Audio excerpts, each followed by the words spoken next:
আসসালামু আলাইকুম। এখন একটা সর্বশেষ খবর প্রচারিত হচ্ছে টেলিভিশনগুলোতে। সেটা হচ্ছে বঙ্গবন্ধু শেখ মুজিবুর রহমান এবং জাতীয় ৪ নেতার মুক্তিযোদ্ধার স্বীকৃতি সেটি বাতিল করা হয়েছে এমন একটি খবর বিভিন্ন গণমাধ্যমে প্রকাশিত হয়েছে।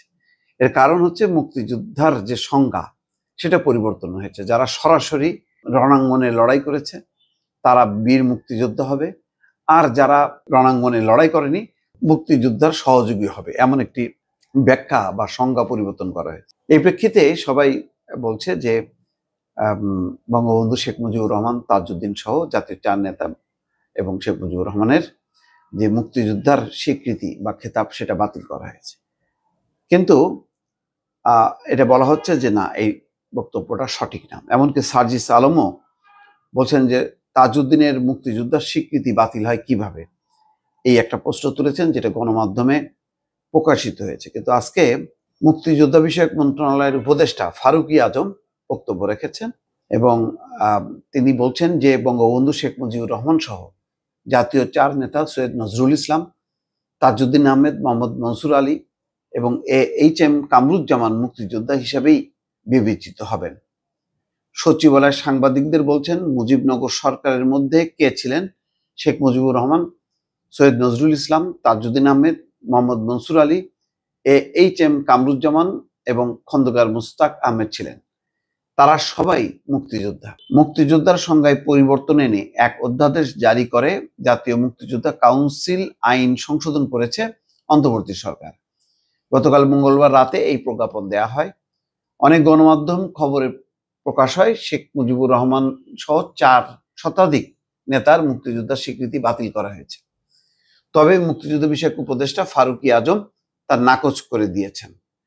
এই হচ্ছে প্রাথমিক খবর। তার আগে সার্জিস আলম বেশ ক্ষোভের সঙ্গে একটা পোস্ট দিয়েছেন যে তাজউদ্দিন আহমেদ মাঠ থেকে মুক্তিযুদ্ধের নেতৃত্ব দিয়েছেন, তার মুক্তিযোদ্ধার স্বীকৃতি বাতিল হয় কিভাবে, এমন প্রশ্ন তুলেছেন এনসিপির নেতা সার্জিস আলম।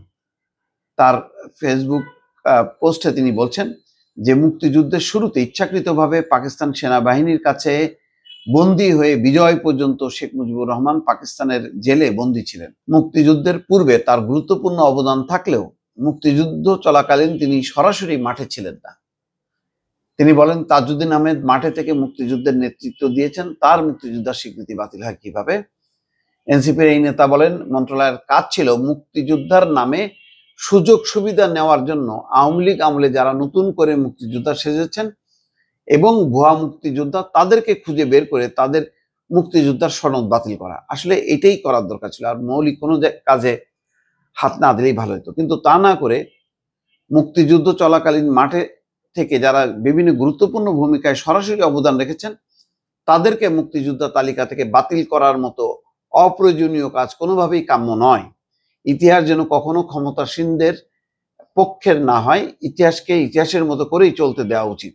যাক, এর আগে বলা হচ্ছে যে শেখ মুজিবুর রহমান, সৈয়দ নজরুল, তাজউদ্দিন আহমেদ সহ ৭০ সালের নির্বাচনে বিজয়ী ৪ শতাধিক রাজনীতিবিদের মুক্তিযোদ্ধার স্বীকৃতি বাতিল করা হয়। জাতীয় মুক্তিযোদ্ধা কাউন্সিল অধ্যাদেশে এসব নেতাদের পরিচয় মুক্তিযুদ্ধের সহযোগী হিসেবে নির্ধারণ করা হয়েছে। যাক, এটা সম্ভবত এই গণহারে এটা ঠিক না। ফারুকী আজম যেটা বলছেন সেটাই সঠিক, যে অন্তত ইতিহাসে বঙ্গবন্ধু শেখ মুজিবুর রহমান এবং জাতীয় ৪ নেতা এদেরকে কখনোই অবমূল্যায়ন করা হবে, এটা আসলে কেউ মেনে নেবে না।